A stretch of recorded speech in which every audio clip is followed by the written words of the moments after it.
I think my why back then was like, not to live an ordinary life and to like, try to do something different. I think my why now is more of changing people's lives. Definitely people in my inner team. You know what I mean? Like I want us all to look back on this time and be financially set, be mentally stable, and all come out of this as a team and really do other projects from this to make an impact on Cleveland and on the world in general. And I think, right now, that's my new goal is like, how many people can I bring along with me on this journey? And how many lives can I change? And I think that's like the new driver. Let's discover what people are building in the greater Cleveland community. We are telling the stories of Northeast Ohio's entrepreneurs, builders, and those supporting them. Welcome to the Lay of the Land podcast, where we are exploring what people are building in Cleveland and throughout Northeast Ohio. I am your host, Jeffrey Stern, and today I had the absolute pleasure of speaking with Andre Cisco, the manager for Machine Gun Kelly and XX Brands, brand strategist and investor, co-owner of the 27 Club, the renowned coffee lounge and kitchen here in Cleveland, Ohio, and managing partner at DeadLogic, a marketing strategy and brand management firm. Andre is a serial entrepreneur with more than 10 years of entertainment, international logistics, and merchandising experience. Invested in wealth building through ownership and community, he is dedicated to creating businesses that disrupt, that educate, and that enhance opportunities, all while creating access and equity across a plethora of industries.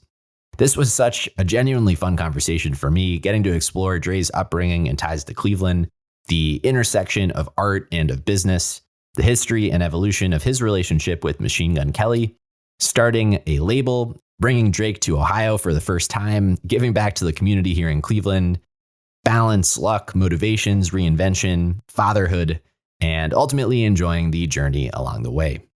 So please enjoy my conversation with Andre Cisco after a brief message from our sponsors. Lay of the Land is brought to you by Impact Architects and by 90.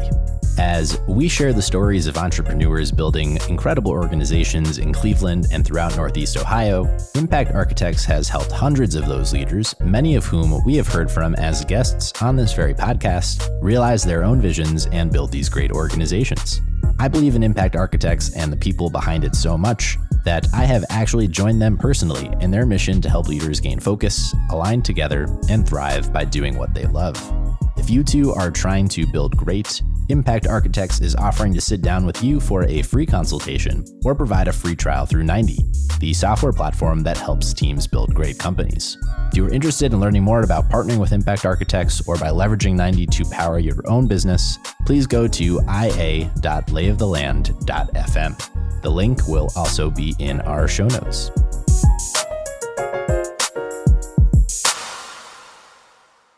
So, Andre, welcome to the show. Thank you. Thanks for having me. Absolutely.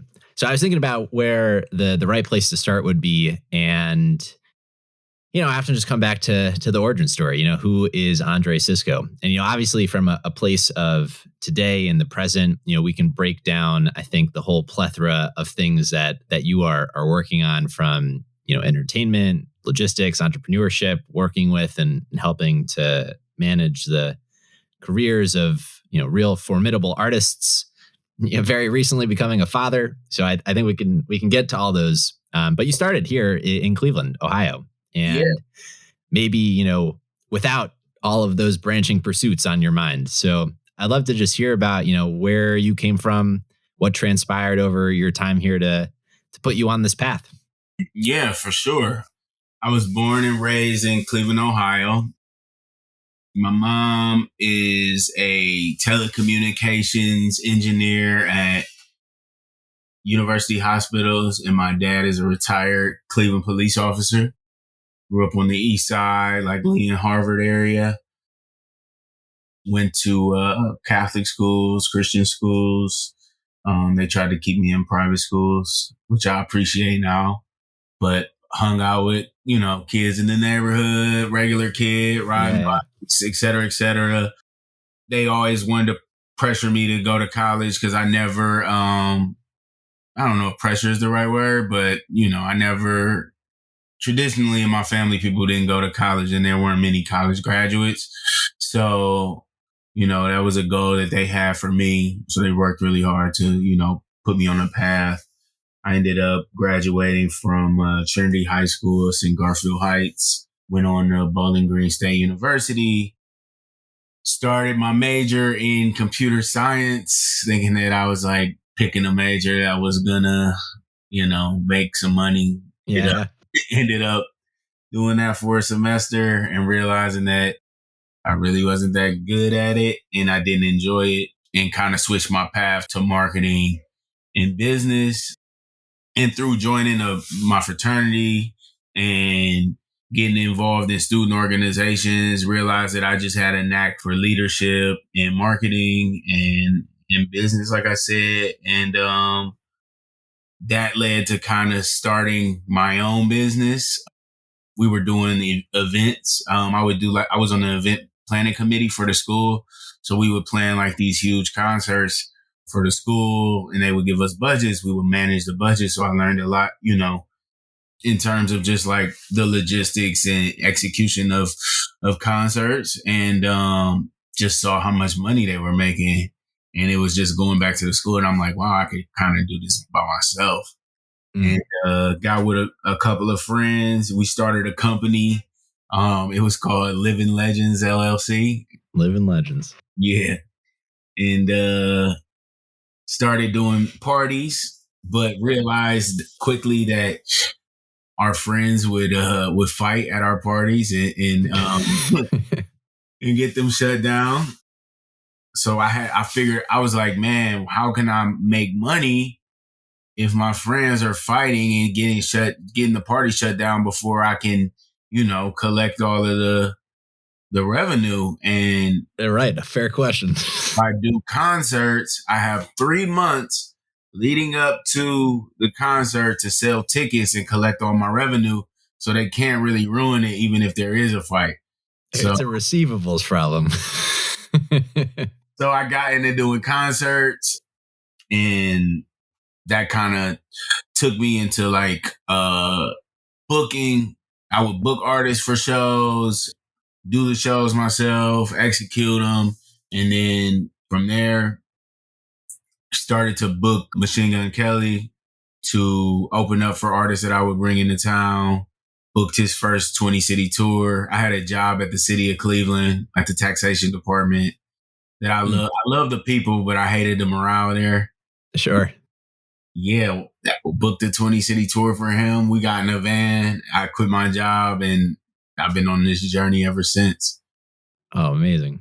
Yeah. I think that lays a great foundation for a lot of what we'll talk about here today. And before we get to that, I wanted to ground it in something else, which I don't know, a motto or a mantra of sorts, but in this idea of killing ordinary, and how you kind of came, and maybe it's from an aversion maybe to that morale, but to cultivate that kind of aversion to average, understanding what excellence is, and holding yourself to, I don't know, that higher standard across everything that it is you're working on.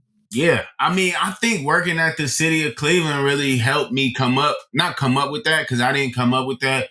I had a friend who used to do all of our art for our promotional like advertisements and stuff for shows that we would do. His name was Marcus in college. And he came up with the kill ordinary. And I just was like, man, I love that. I just never wanted to live an ordinary life. Like, I didn't want to get a job as a corporate job and just, work out. And you know what I mean? I wanted to kind of, take an alternative path. And I learned that while I was in school. And, through my experience of starting my own business and going through the trials and tribulations of that, and, losing a shit ton of money and, crawling back, et cetera, et cetera. And, I think kill ordinary came from that. And I just always kept it like as a life mantra. Like it was two of them. One was live to progress. I never wanted my yesterday to be better than my tomorrow, and wanted to always keep progression as a theme in my life. And then also kill ordinary was just like, don't settle for ordinary. Always, kind of custom curate the life that you want that's made for you. You know what I mean? And I think it's highly possible. And I'm thankful for where I am today. So when you think about where you are today, which, for me from the outside feels like in this place of creative management, kind of at the intersection of art and of culture and of business all at the same time, how would you describe just at a high level what it is that you do? I would say, at the core, I'm just a entrepreneur. I mean, as a manager for Machine Gun Kelly, I always approach it from an entrepreneurial standpoint where, I think a lot of the journey of being an entrepreneur is rooted in honesty, patience, trust, and growth. You know what I mean? And then the growth and also timing. To me, timing is like one of the most important things. So, like I treat him, and his businesses like they're my businesses. And then we partner on a lot of businesses. So, I kind of bring in a lot of those early lessons and just lessons that I've learned, over the years from, doing shows. Okay. How do you do a show? First of all, you got to have a what? What is it? What are you selling? Then you got to know how to translate that message. So what's your marketing? What's your hook?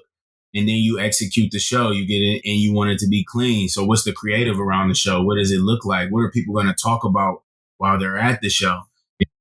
What's the experience that they're going to have while at the show? And then, obviously the business, how much are we making? What's the deal?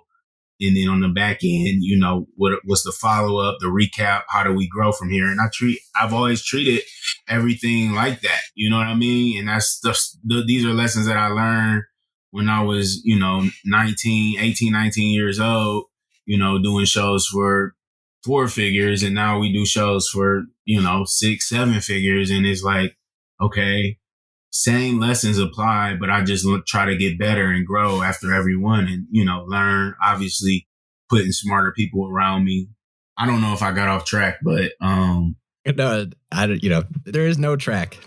That's kind of like how I treat everything. I would just say I'm an entrepreneur and an investor, but, I like working on projects with my friends. And a lot of times those end up being brands or different businesses that end up growing and taking a life of their own. So, I think that, at the essence, I'm just an entrepreneur that was molded into a music manager and an investor because I also relate to entrepreneurs. And that's kind of like where the investment piece comes in. I haven't been investing as long, but, over the last 3 or 4 years, I've really got into VC, started a fund with some friends of mine that are from Cleveland. And, I really related to entrepreneurs and their stories and team building and leadership more than I did, stock markets or other more traditional investments. So I would just say, at my core, I'm an entrepreneur and an investor. Yeah. I appreciated your framing of, thinking about art, music, and the work that you're doing on that from an entrepreneurial lens. And I always find this intersection of art and business really interesting because in the way that I'm drawn to entrepreneurs all the time, I find myself also drawn to artists. And that's just generally, I think, because the most interesting people tend to be the most interested people, and artists and entrepreneurs, I think, have this kindred, curiosity and passion and motivation for all the things that they're working on. Absolutely. Most vulnerable people. Yeah. In terms of like what they do, because they put it all out on the line and it's up to the people or society to judge their output a lot of times. So like, that's why I love it. I'm like, all right, it's a dice roll. So it's not boring. It's certainly not boring. It's certainly not easy either. What is your approach to this intersection between artistic expression and business? And, obviously from where you are today, I imagine, and we can talk about some of these too, but you've kind of cracked it a bit. But, when you were starting out, when you're 18, instead of from the vantage point you have today, what was your approach to ensure that the creative ideas, resonate with a broader audience? I guess I think I was always just trying stuff at that age. Like I knew culture. I knew I was, always hanging out and being, meeting new people. I definitely made it a focus of mine. And I think this came from like maybe my dad and growing up was to just hang with different pockets of people and different, expose myself to different things. So I was never like the kid that was just hanging with these kids. I hung with art kids. I hung with business kids. I hung with science kids. And, I think from that, I really like learned how to be relatable to, or just learn how to think in a way that was relatable to, different groups of people. And, the things that I would work on, I would try to, create products, whether it be shows early on. We used to do fashion shows that would just like,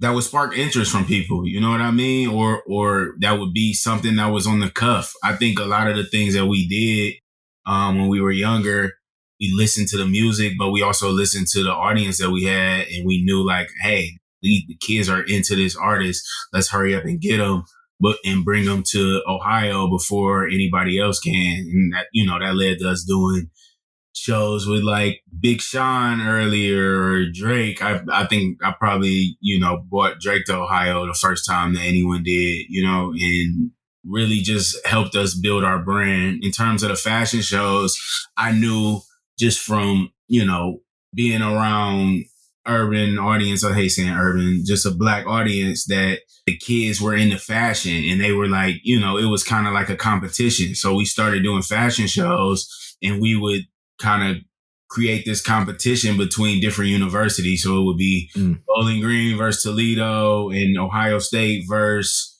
Cincinnati. And I would go to these schools, get a person to kind of oversee their team, and they would do practices. They would rent out rooms at the university. And I used the competition to like hype up this event. And the event would, leading up to the event, and the event would happen every year, and we would sell 4,000 or 5,000 tickets to kids, and they would travel from all over the state to a fashion show. And it was like, I don't know, it was like a hip hop fashion show. It was like it was cool though for what we were doing, everybody, it was like an event that all my friends looked forward to. We sold out. I think we sold out the State Theater in Cleveland. We would do like this huge convention center in Toledo for a few years. So like, just being aware of what was going on in culture, and then finding, products or events or experiences to, and tailoring them to that so that, people would garner interest. What did it take to get Drake to come to Ohio to perform for the first time? $10,000. He probably doesn't do anything for $15,000 anymore. Yeah. Wow. What was kind of the pitch and, the vision beyond that? I had a friend who worked in music. He worked at a label in LA. He had graduated from the same school as me, and he kind of connected the dots. And it was early Drake. So, I don't think they were really getting that many offers. And it was like right when, I forget the name of the So Far Gone mixtape was, was coming out. We just, timing is everything. So let's, I think, just to set a good foundation for this too, layer on, Dead Logic, and, just tell us a little bit about what it is, how you've thought about it, how it's grown over time, its role in this whole journey you've been on. Yeah. So Dead Logic really started as an idea that I had probably like 2013, 2014, to create a space in Cleveland. I was living in Cleveland. I was like, man, I really want to create a space that is a resource for other people like me. So this was what I was planning. The space would have, access to a photography studio. It would have camera equipment. There would be recording equipment. It would be a gallery space, so it could be easily transformed. The plan was to have a nonprofit element to it, to bring in kids and teach them about creative industries. And that's how Dead Logic started. I opened up a studio in 2015 or 16, 2015 in Midtown Cleveland, 53rd and Hamilton, and financed everything myself. I was still working with MGK. I was still, doing shows, doing tours. Me and him had started a festival together. It's called EST Fest. So that was kind of like my main, source of income. But on the side, I was like working on this spot, and it was like, just an idea that I had. And it didn't really make a lot of money. I think it was kind of ahead of its time. It was before like co-working spaces and things like that. So I was trying to get people to kind of either come in and co-work or, just use the space and rent it so that I could make some type of income. It didn't really take off, but in that way, but it took off from a cultural standpoint because the events that we had in there, we would do art shows.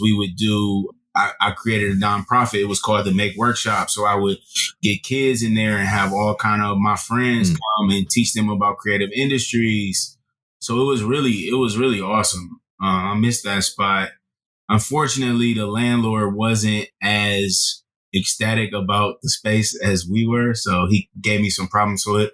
I only had the space for 2 years. But, during that time, like kind of to supplement income and to pay for the space, I would just take on marketing projects and take on different clients. And that's kind of like how the gist of Dead Logic as a consulting firm / creative management firm came about today. Yeah. I feel the experimentation from all the work that you're doing as a theme. Yeah. So I just, ride the wave, I guess. Yeah.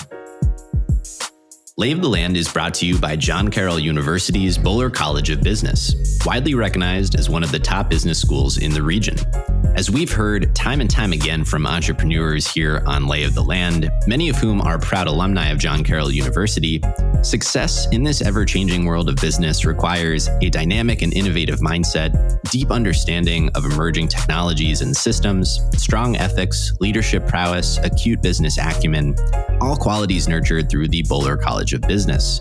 With 4 different MBA programs of study spanning professional, online, hybrid, and 1-year flexible, the Boler College of Business provides flexible timelines and various class structures for each MBA track, including online, in-person, hybrid, and asynchronous, all to offer the most effective options for you, including the ability to participate in an elective international study tour, providing unparalleled opportunities to expand your global business knowledge by networking with local companies overseas and experiencing a new culture. The career impact of a Boler MBA is formative and will help prepare you for this future of business and get more out of your career. To learn more about John Carroll University's Boler MBA programs, please go to business.jcu.edu. The Boler College of Business is fully accredited by AACSB International, the highest accreditation a college of business can have.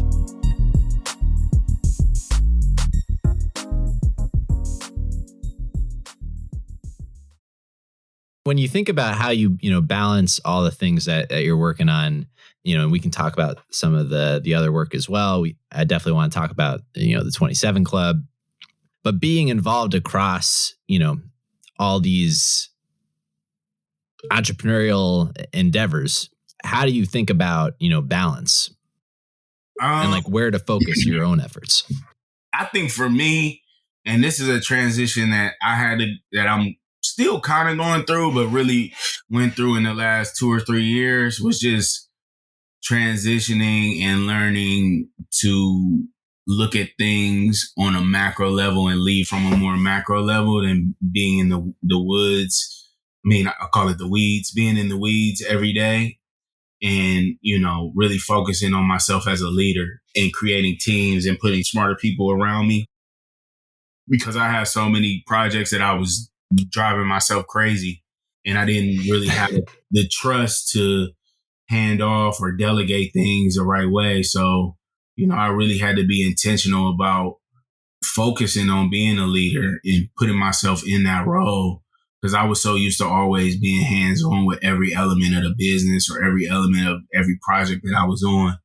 And I think, I've come a long way. Still a long way to go, but I think leadership is a skill set that can transfer and transition into any business. So you can take that business and you can take that skill set and build a house. You can start a coffee shop. You can do a global tour. It's really, the same set of guidelines, around like team building and supporting your team and vision and things like that. And I think like I've learned to focus on my strengths and hire people and bring people in that are smarter than me and that complete my teams. And it is working. Yeah. So, I mean, let's talk about, some of the things that are working at this point. As you get to experiment, kind of double down on the things that are making the kind of progress that you want them to make. What are you most excited about at the moment? What's in the pike? I'm always excited about anything MGK. I think that, he's a phenomenal artist. I think the way that he includes Cleveland and just his roots and everything that he does is not common and unmatched. I think that, he has, a lot of potential to grow even more. So I'm excited about just new music from him and how to attack it. I think that, the last 2 years have been super successful with him going into more punk rock direction, but I'm excited for the challenge to, get people to see him as the multifaceted, multidimensional creator that he is. And I think, part of my job is to help translate that. Me and him together in our group, we started another company. It's called Floor 13. It's a full creative production and media company. And we're also going to sign artists. We're building out a facility in Los Angeles that we'll work out of.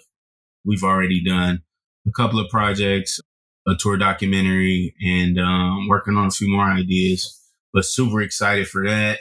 The 27 Club is a coffee brand that we started. We started it during COVID. It was really just an idea to bring a piece of our travels from all of our tours that we've done back home. I think that, we would travel around the world and we would be drawn to these coffee shops where you could, get a cocktail. You could obviously grab food, drink, you can work, you can, hang out.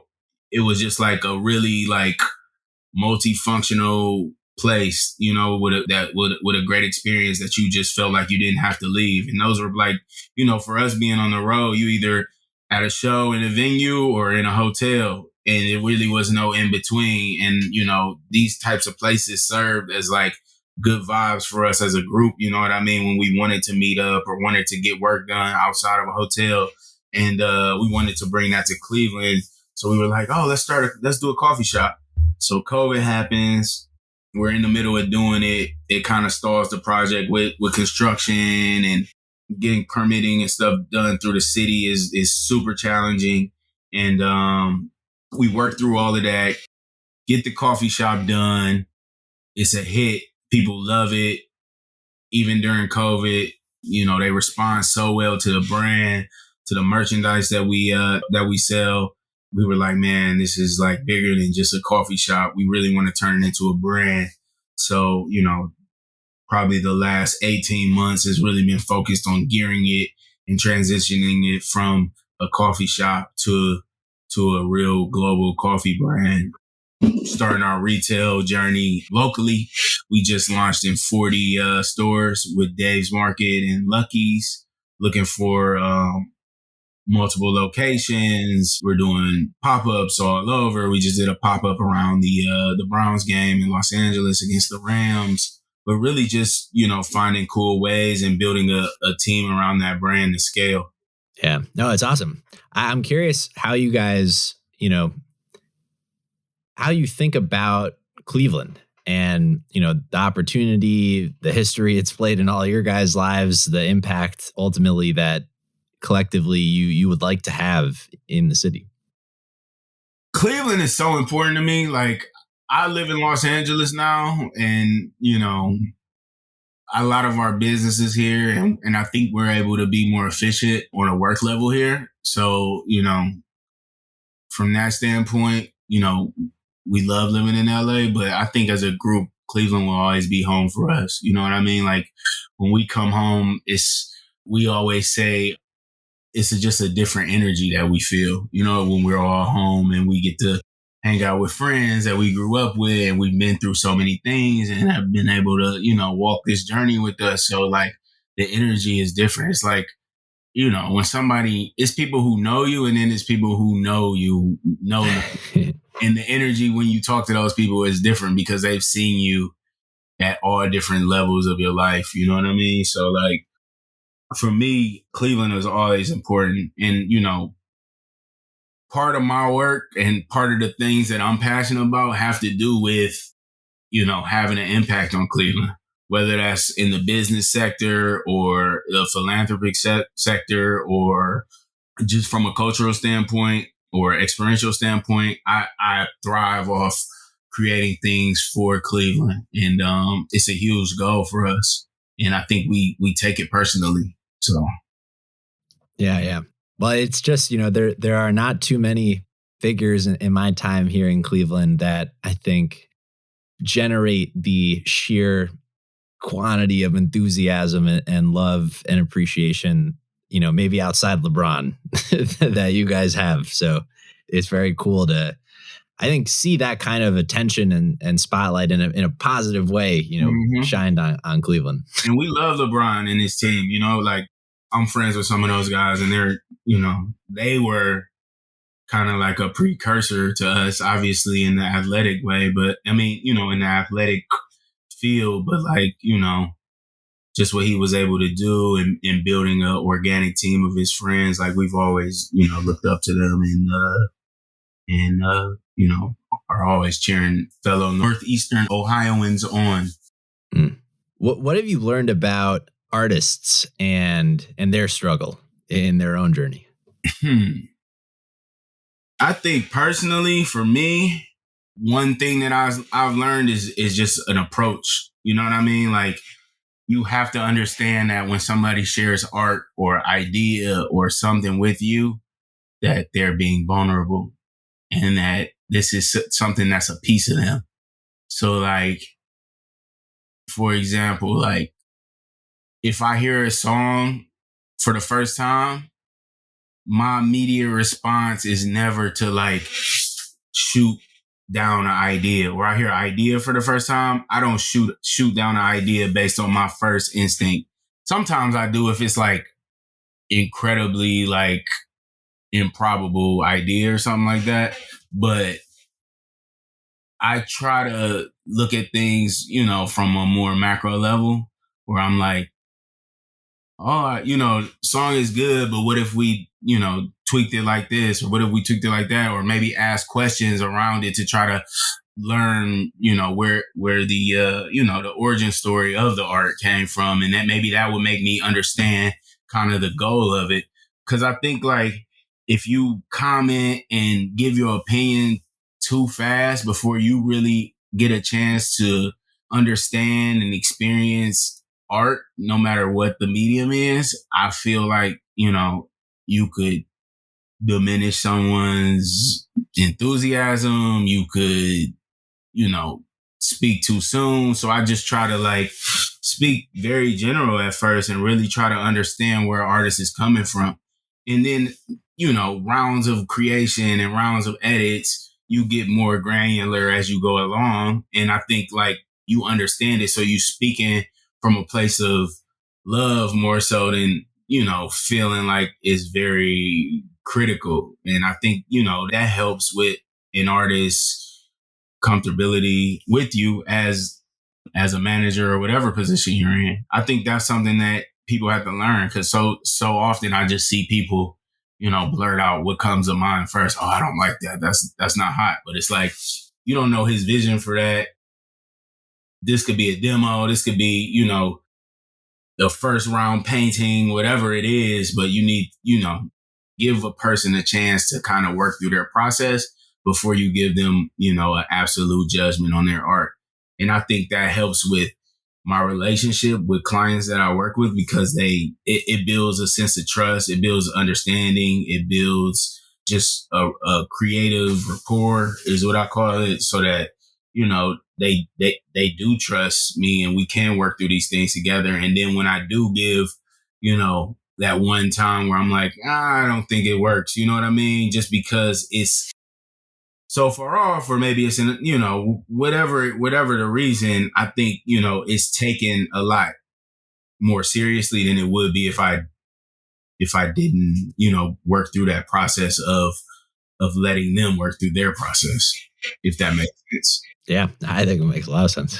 It's like if you have an idea like, oh, Dre, I want to start a podcast. And I'm like, podcasting is oversaturated. Like, I just start giving you reasons why. You'll never tell me another idea again.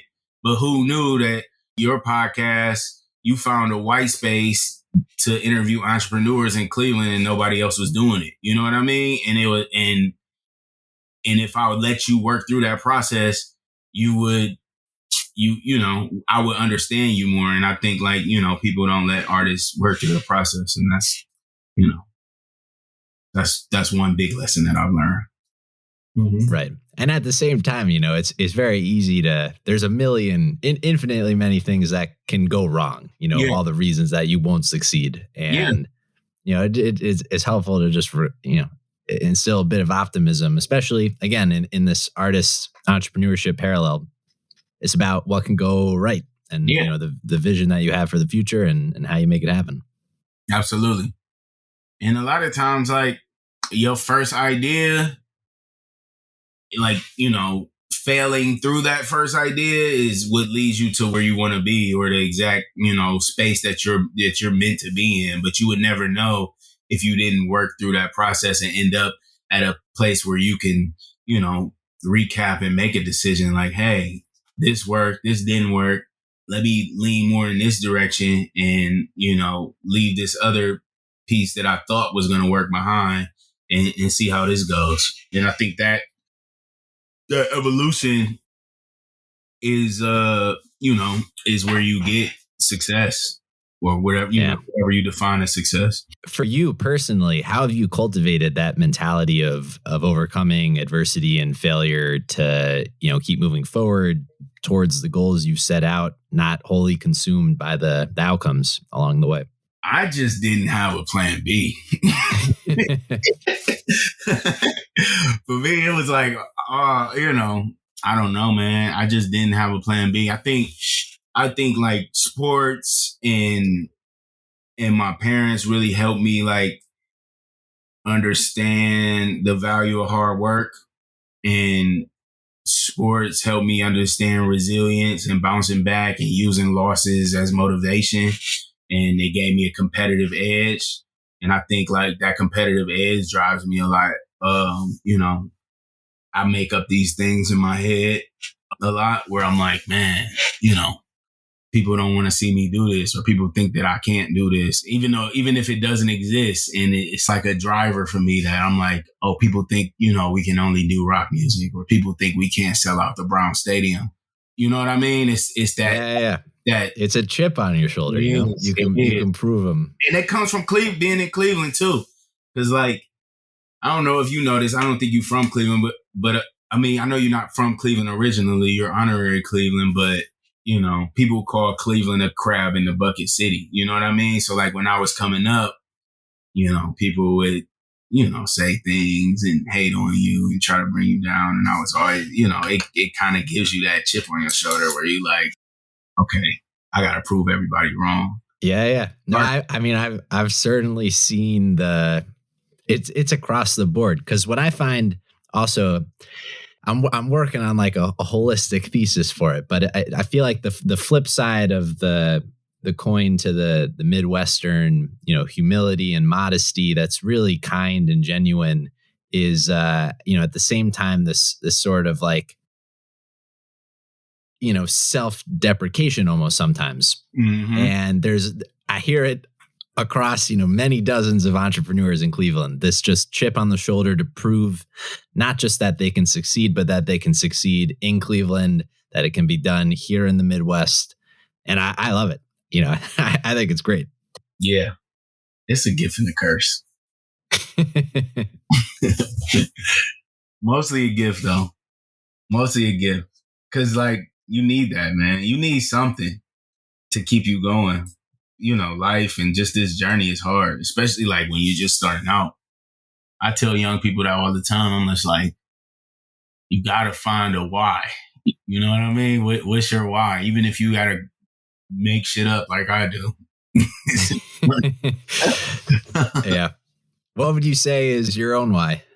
I think my why back then was not to live an ordinary life and to try to do something different. I think my why now is more of changing people's lives. Definitely people in my inner team. You know what I mean? I want us all to look back on this time and be financially set, be mentally stable, and all come out of this as a team and really do other projects from this to make an impact on Cleveland and on the world in general. And I think, right now, that's my new goal is how many people can I bring along with me on this journey and how many lives can I change? And I think that's the new driver. And I imagine that's where you begin to layer in things like investing and, literally investing in other people. Yep, exactly. I know, getting into investing was me seeing deals and me seeing I always try to surround myself with smarter people. I got great mentors that, I owe a lot to and that have helped me tremendously throughout my journey. And I know, and it was something that was important to me to kind of pay it forward.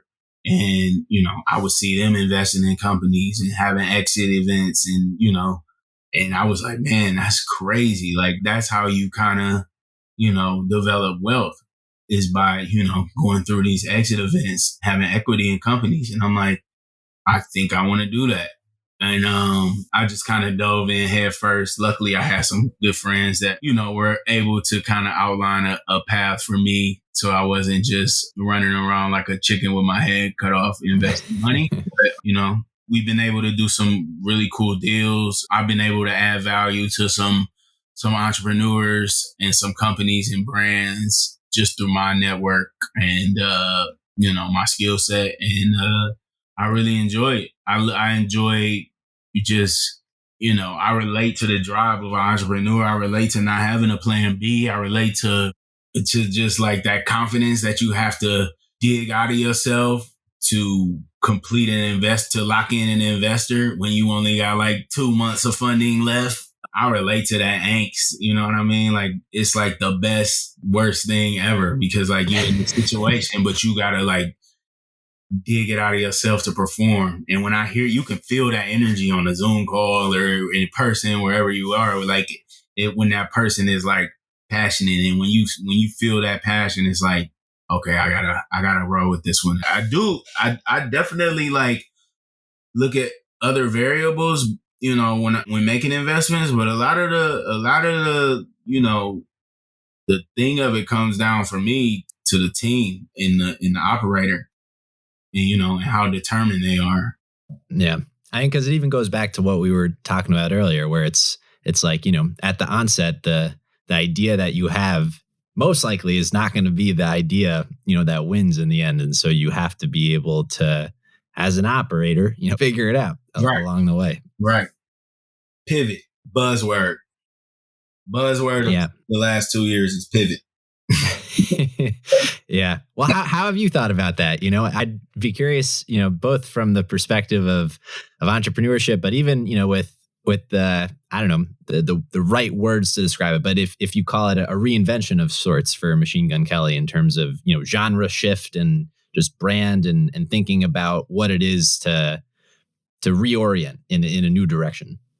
In terms of just him reinventing himself, that usually starts with him, man. He's really, really ahead of his time in that way. And I just don't think a lot of artists have the self-awareness to reinvent. You know what I mean? Like once you experience some level of success, you feel like you have to keep duplicating kind of what got you to that success. And only the best and most prolific artists take the risk and reinvent themselves. And he's always willing to do that. He's always willing to take risk. He's always, you know what I mean? And I learned a lot of that element for myself from him. You know what I mean? And I, you know, we had these conversations. Oh, I want to, you know, this is early in his career. Oh, I want to start playing guitar with the band. And that really wasn't done by a rapper before. You know what I mean? This is like, right. This is like 2013. We on Warped Tour. He like, I want to start we on the Rick Ross tour. I want to start, you know, playing guitar with the band. I want to bring a band. I want Machine Gun Kelly to be known as a band. And then I want, you know, obviously I'm Machine Gun Kelly, but when we tour, we're a band and people know that I'm coming with a band and my live show is crazy. And, you know, that was always his foresight, honestly, and his vision for it. And I, you know, and it just, you know, for me, it was always trust. And I, you know, add my 2 cents here and there. But, you know, I think like him reinventing himself was always something that he was already up on. So, you know, kudos to him. Yeah, kudos to him. Yeah. But for me, I mean, like, it's important to reinvent yourself. You know what I mean? Or, you know, the live to progress mantra that I have is just, it's about being uncomfortable. I always want to be uncomfortable. I always want to, if I'm comfortable in a situation, then I'm not pushing myself hard enough. And I'm mindful of that. And I'm always like pushing myself to this next level of uncomfortability because I know that that's where, you know, my next mission lies, my next accomplishment lies, my next, you know, whatever it is that God has for me. So what, you know, the first time we were going to chat, you know, we had to reschedule for, I think, a truly miraculous reason, which was that a child was born and you became a father. Yeah. And you talk about, you know, being uncomfortable. I'd love to understand from your perspective, as it's so nascent and recent, you know, how has your perspective changed? This might be the most uncomfortable I've been because somebody's life is in my hands. It's crazy. Like, I think as a man, you know, going through pregnancy with your partner, it's a little surreal because it's not happening kind of inside the confines of your body. It's more in her body and you're just trying to, you know, understand what's going on, but you seeing like this alien experience happen and it's like something is in her belly, like pushing on the walls, like trying to get out. And like, that was like a challenge for me because like I was like, man, it's crazy, but like I don't feel the things that she's feeling. Like, am I callous? Am I not, you know, am I not being understanding? And I just think it was just like a process that I had to go through. And I think towards the end it became more real. And then when the baby, you know, came out, you hear the baby crying and all of that. Like it's I don't know. It was like the most emotional moment that, you know, I've ever had with my wife. And it was something that I would never forget. And, you know, just being home the last few days, with the baby and, you know, learning that, you know, my life probably won't be the same again is definitely like a little bit scary for me. You know what I mean? Cause I'm like, how do we adjust? Cause like me and my wife, I've always like lived the on the go lifestyle. She's an entrepreneur. I'm an entrepreneur. We both travel a lot. And now it's like this person that we got to take care of and, you know, plan for and make sure, you know, he's healthy and take him to the doctor and all of it, you know, and it's, you know, it's a transition, but I think it's fun. It's a fun challenge. I've never enjoyed something so much, that has caused me sleepless nights is what I would say. Like, yeah, that's beautiful. I enjoy not sleeping because of him. It's cool. So that would be my little take on that. Yeah. it seemed like a perfect uncomfortable detour. So I appreciate you going there. Super uncomfortable, but yeah. So I think we covered a lot of ground here. Yeah. I could talk to you about a million things, but as we kind of work to bookend the conversation here, I'd love to just ask if, reflecting on your whole journey, it's probably impossible to, pick the bits and pieces along the way that you think have been most salient, but of anything that we haven't talked about that you think is kind of most important to highlight as part of your journey, what might that be? I would just say the me right now would just say patience. You know what I mean? And giving yourself grace. Because I think as creators and entrepreneurs, I think we're our biggest critics a lot of times. And I think you can be with the world we live in and anxiety and how people compare themselves to other people, it could be crippling to action. And action is the way that you get to where you want to go. And I think having patience with yourself and, I don't necessarily know if it works or whatever, but just positive self-talk, things like that. You know what I mean? Building in tools into your process and knowing that, hey, I'm not always going to wake up in the morning and feel like I can beat the resistance.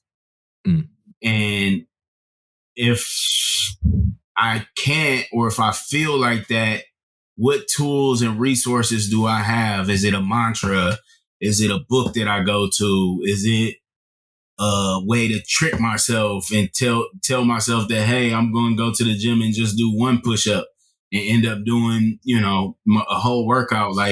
What's your thing? What's your systems that you create for yourself to help you get over the resistance? Because all artists, all entrepreneurs, anybody that wants to create something, they have to get over a level of fear, doubt, and resistance. And having patience and grace with yourself are tools to really, get you through those trying times.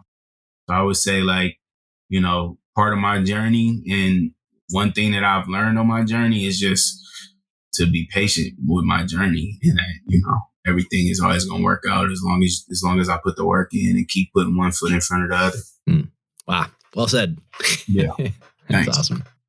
Well, I'll ask you then our traditional closing question, which is fun and definitely curious to get your take on, which is for a hidden gem in Cleveland, something that other folks may not know about, but perhaps they should. 27 Club. No, I'll give you another one. Is it food or whatever? Anything experiential, food, whatever. From a food standpoint, and I like to get food late at night. And in Cleveland, there's not that many options.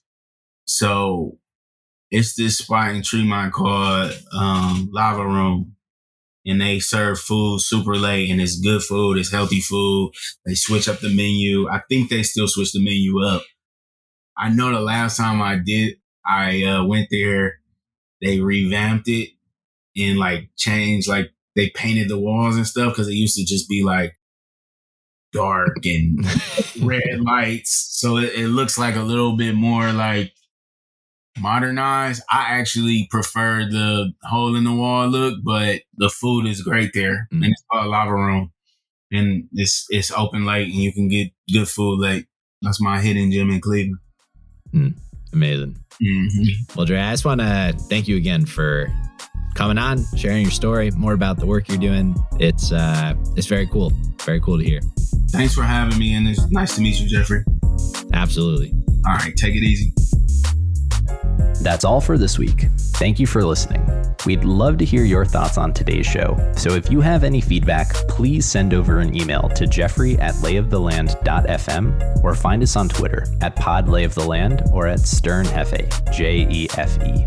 If you or someone you know would make a good guest for our show, please reach out as well and let us know. And if you enjoy the podcast, please subscribe and leave a review on iTunes or on your preferred podcast player.